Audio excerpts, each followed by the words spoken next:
scored on a halfback pass 2 days after he was born. Finds Christian Laettner with a 50. He's still on his feet. Has blockers now. He's dancing his way for the touchdown. I don't believe what I just saw. And now it's time for the No BS Sports Zone, presented by Rob Johnson Media.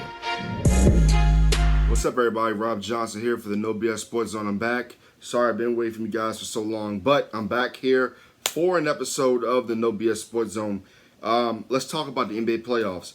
Over the weekend, we saw Milwaukee beat the Miami Heat, a really tough game. We understand that Miami went to the NBA Finals last year. We understand that they have Jimmy Butler. We understand that they are a team that is dangerous. However, I feel that Milwaukee is on a mission. I feel like Milwaukee wants Brooklyn.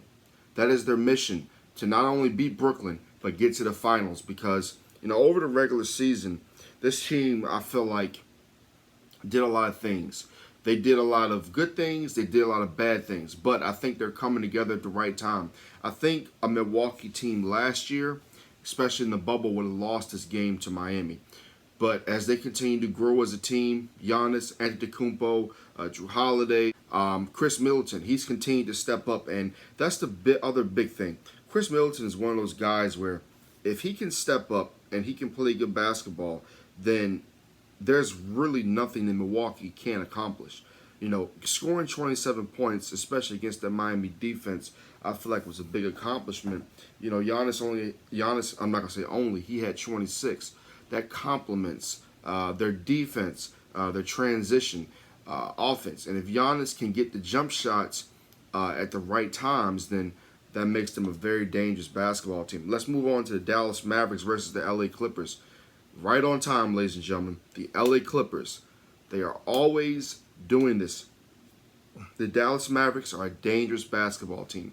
Look at Doncic. You look at Porzingis. Can Porzingis stay healthy? He's very tall. He's lanky. He had the injury issues last year. He's back. He's focused. The Clippers got to get themselves together. Paul George is a great player.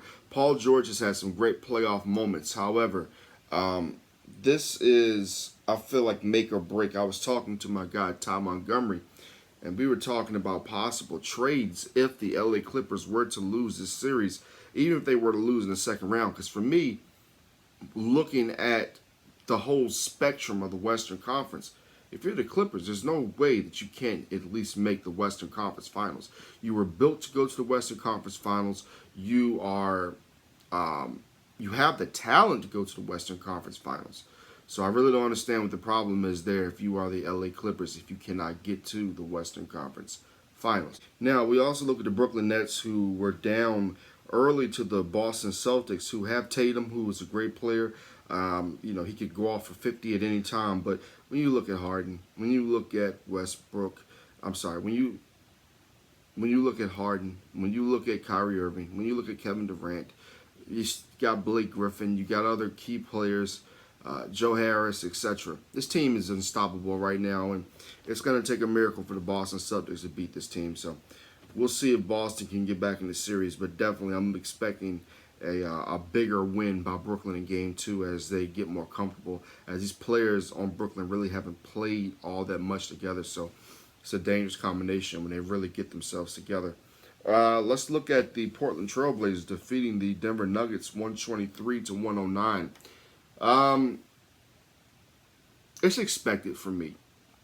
I expect Denver to get back into the series. I expect this series to go 7. It has a 7-game feel.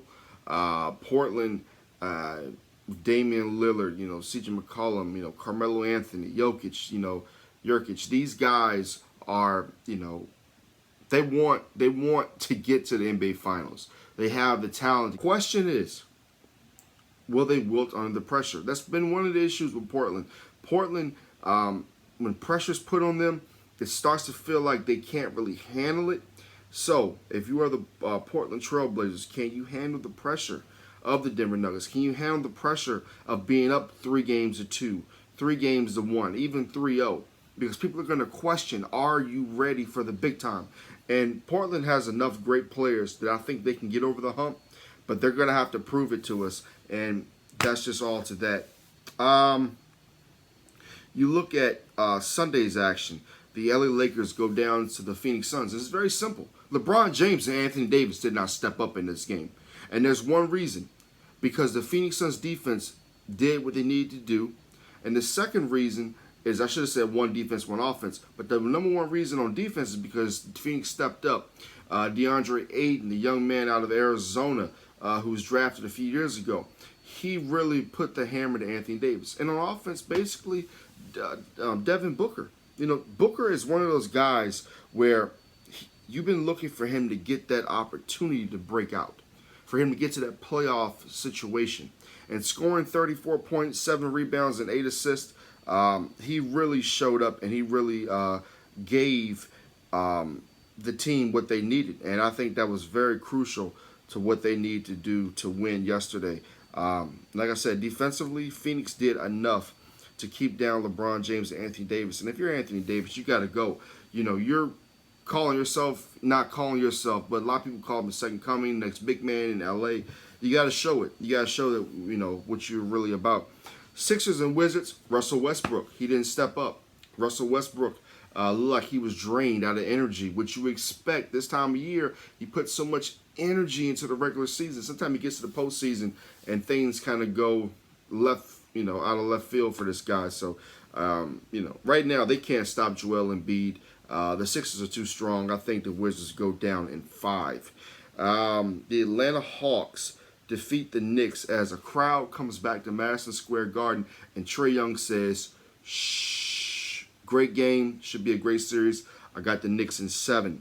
The Utah Jazz had a little bit of a snafu last night as they go down to the Memphis Grizzlies by the score of 112 to 109.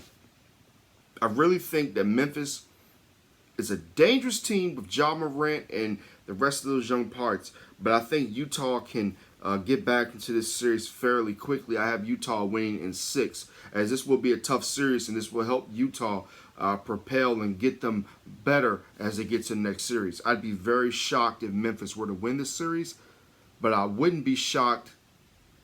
I wouldn't be too shocked, but I'd be shocked because how good Utah is and how good their record is. But if you're Utah, one thing that you have to realize that this is no longer the regular season.